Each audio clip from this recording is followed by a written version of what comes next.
Olá, seja bem-vindo a mais um Talking DI.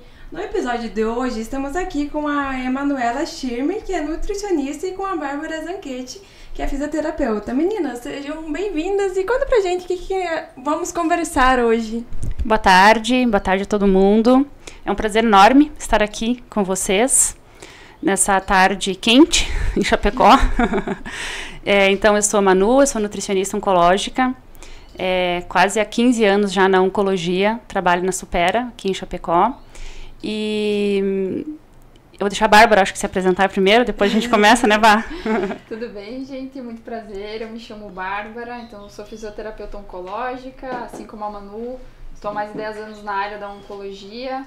E, enfim, muita bagagem, muita experiência para dividir com vocês hoje. Então, posso introduzir já? Pode falar. Nós vamos falar hoje um pouquinho a respeito do Novembro Azul e qual que é a relação da fisioterapia oncológica, a fisioterapia pélvica e a nutrição em todo esse contexto, né? Lembrando do Novembro Azul, essa campanha, né, que nós temos todos os anos, já em nível mundial, que o quanto as informações são importantes. Porque através dela começou no outubro, com o Outubro Rosa, depois passou para o Novembro Azul, o grupo de homens viram quanto o outubro deu certo, e aí resolveram também participar num encontro de amigos, deixar o bigode, e aí começou a campanha do Novembro Azul, como um alerta à prevenção à saúde do homem, né, à saúde masculina.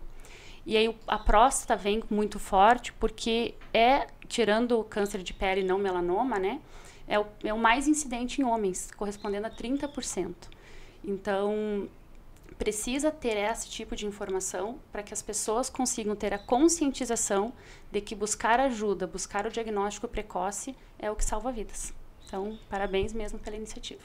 E então, pra gente, vocês já introduziram um pouco disso, mas começando pelo Novembro Azul, por que a importância de ter, assim como o Outubro Rosa, um mês dedicado exclusivamente para falar sobre isso? Se não tivesse, nós não estaríamos aqui hoje. Né? A ideia é trazer isso como um alerta. Não deveria ser só no novembro, mas quando a gente tem um mês que se dedica a atenção a essa saúde masculina, as mulheres, né, que não é o homem que lembra. As mulheres lembram que tem que lembrar os homens, entendeu? Que precisam vir com diagnóstico precoce e buscar os exames de rotina, né?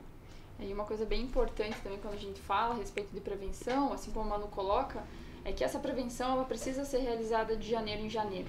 Então, assim como a mulher tem na sua rotina, em que em janeiro ela realiza os seus exames periódicos, junho, julho, vai da organização de cada mulher, o homem ele também precisa se atentar. Assim como a mulher tem muitas vezes um ginecologista para chamar de seu, o homem precisa ter um urologista para fazer consultas anuais, aí, principalmente a partir dos 50 anos.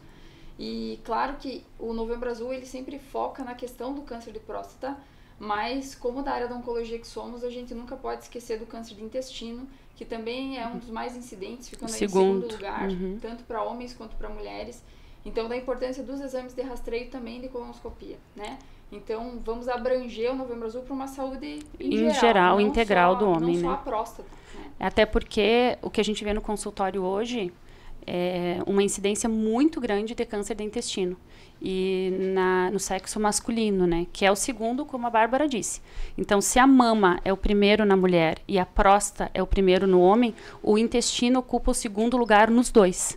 Então, sempre é o alerta para que a gente busque a saúde integral, né? Os exames que a gente precisa ser feitos periódicos, não só pensando na próstata, que é o mais incidente e também que tem uma curabilidade muito alta, mas que consiga, né, ver quais são os exames de rastreio, a partir de que idade que a gente tem isso.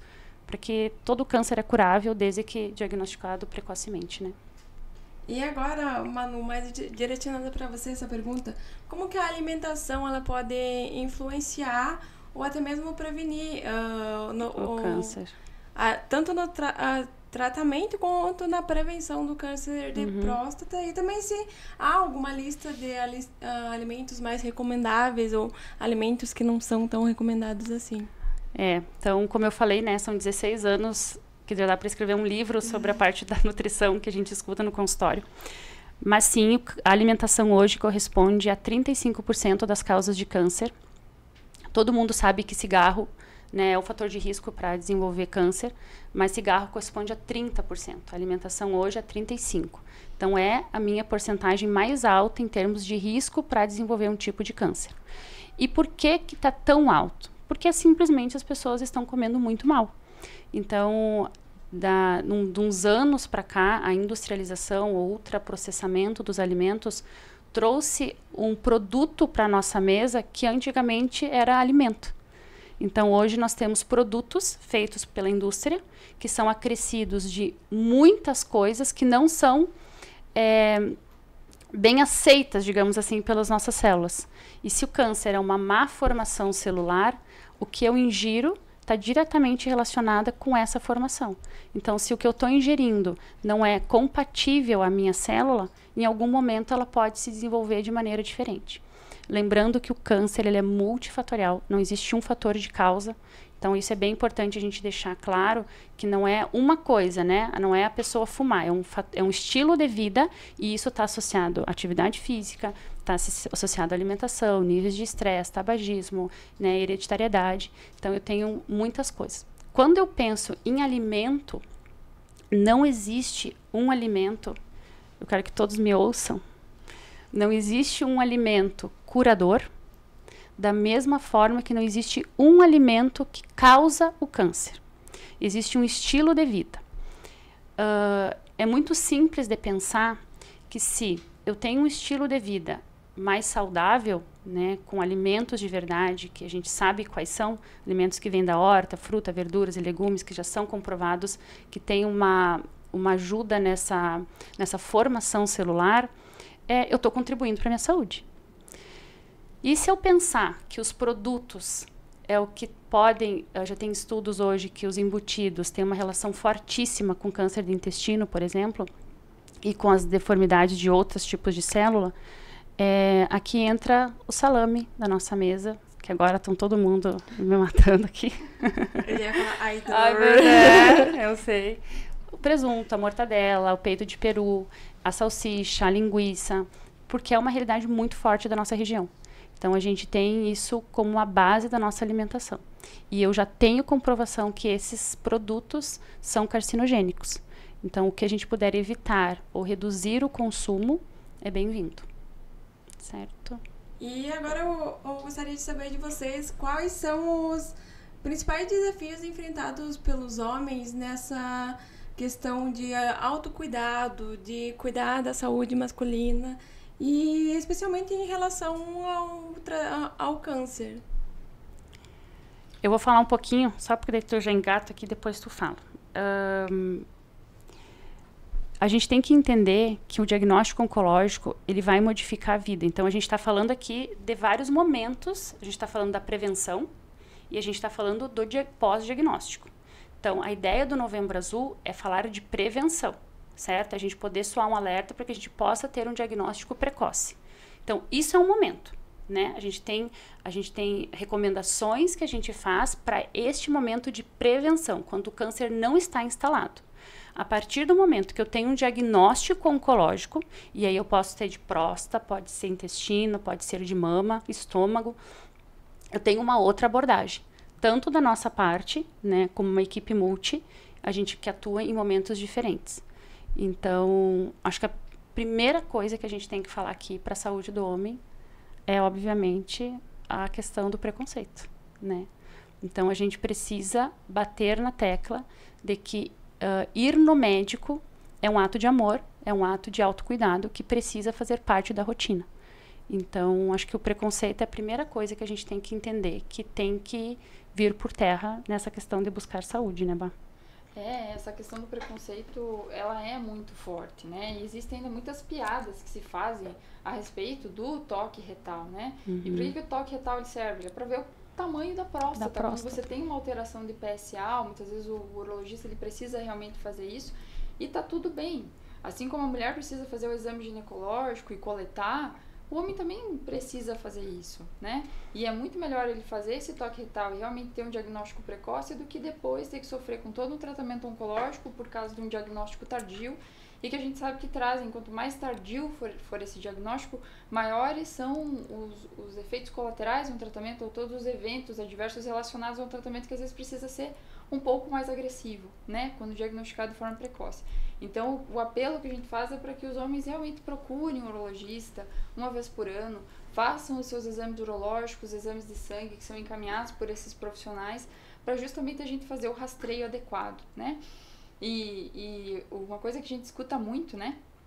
Muito mesmo, é pra que eu vou no médico para procurar um problema? Né? Por que eu vou e se não... Por que eu vou procurar um problema? Não, você tá evitando vários, muitos, na verdade, né? E é só quem passa por todo um tratamento oncológico, e muitas vezes o paciente diz assim, se eu tivesse ido antes. Então fica aí, né, a orientação para que realmente cuidem da sua saúde, né? A linha de tratamento, a conduta de tratamento, ela é determinada pelo momento da doença. Então, quanto antes, a agressividade desse tratamento também é menor. Então, a consequência, o efeito colateral também reduz. Então, quando a gente pensa numa questão de uma físio, por exemplo, que a gente vai trabalhar com uma pós-cirurgia, um pós-diagnóstico, eu tenho muito mais recurso quando ele é diagnosticado no começo, de trazer uma sequência de vida normal para esse paciente, que é a maior preocupação, do que quando eu pego ele num estágio mais avançado, que eu tenho que fazer outras intervenções mais agressivas. Exatamente. E com o Dr. Zene, a gente estava conversando sobre o quanto ainda esses homens que vão se consultar geralmente são as mulheres que fazem... Sempre, por isso que eu tô falando, é o que eu tô dizendo isso, entendeu? E voltando agora a... Qual que é o papel da suplementação das vitaminas e minerais e na prevenção do tratamento do câncer? Prevenção, a gente está falando de estilo de vida, certo? Então, lembrem sempre que prevenir é tudo.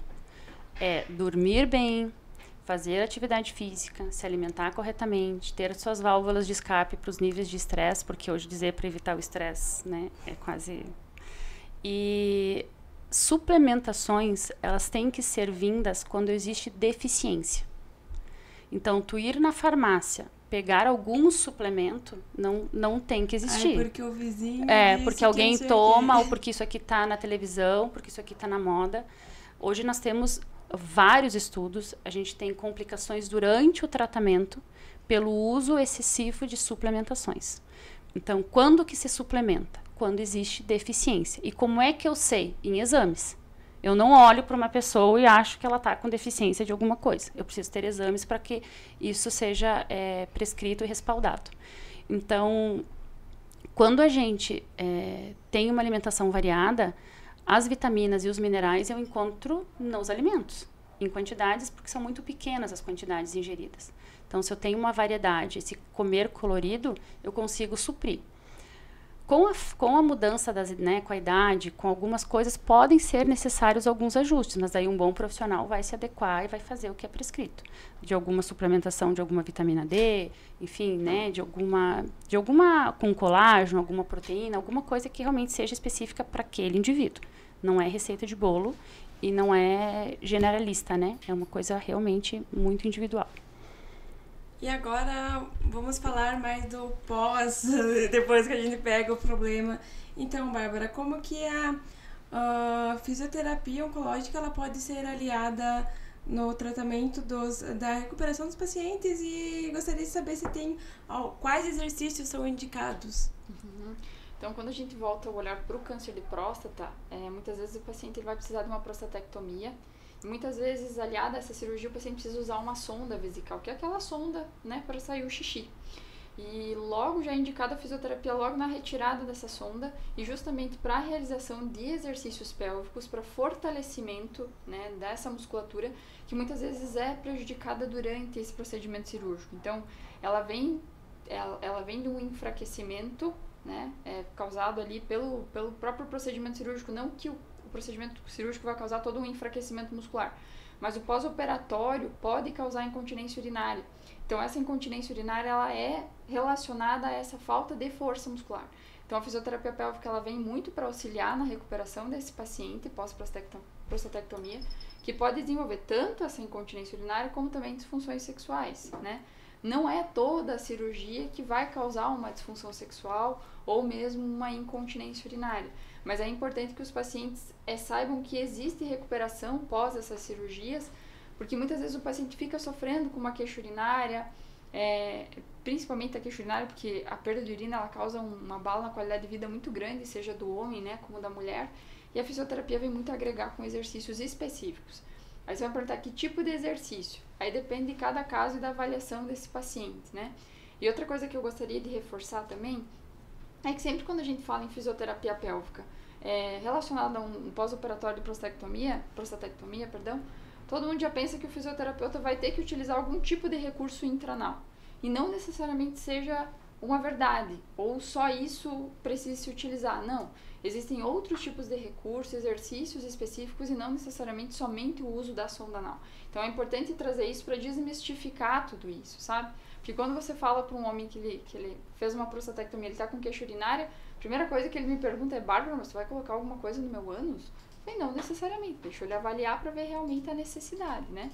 Às vezes precisa, mas não é nada que seja muito agressivo, é ao menos um estímulo proprioceptivo para estimular também esse paciente no recrutamento muscular e para ele saber exatamente o que tem que contrair.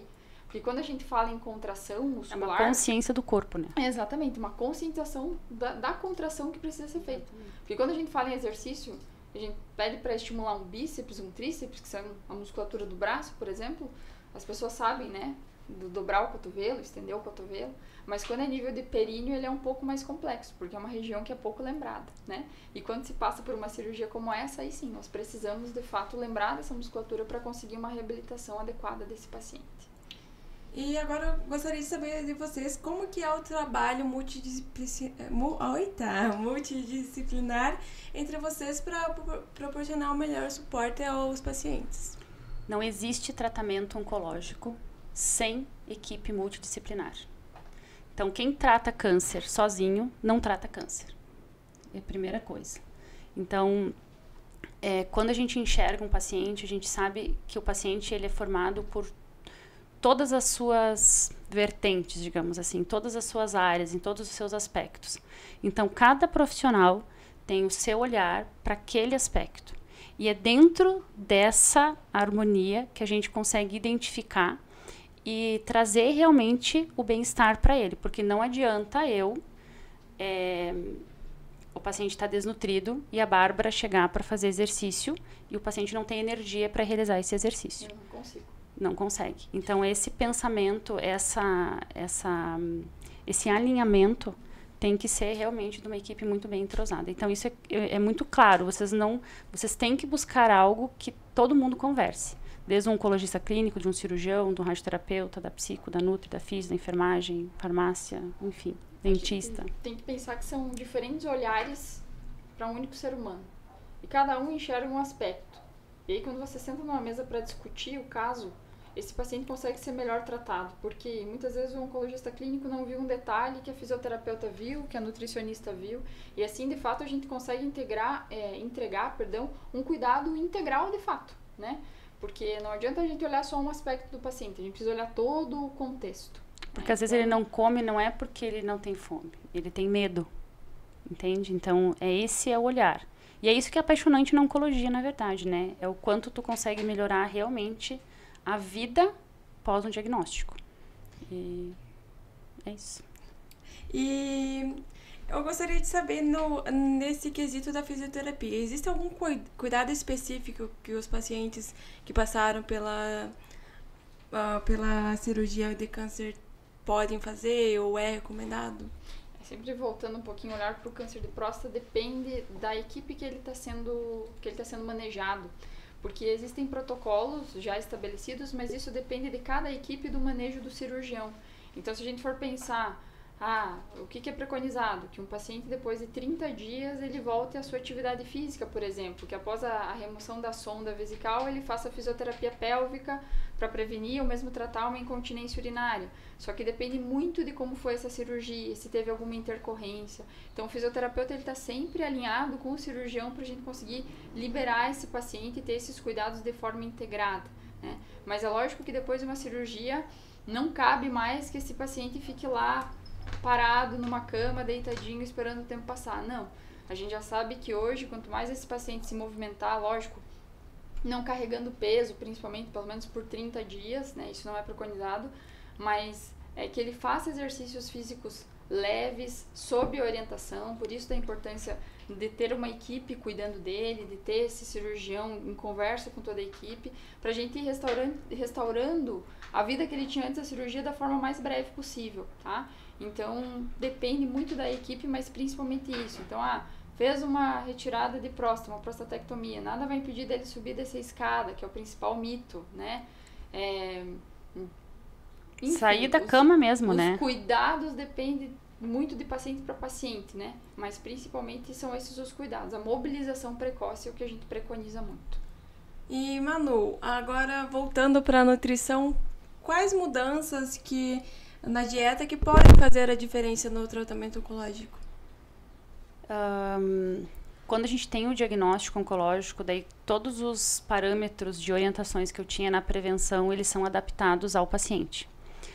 A partir do diagnóstico traçado, que eu tenho o diagnóstico oncológico, eu já tenho um diagnóstico nutricional.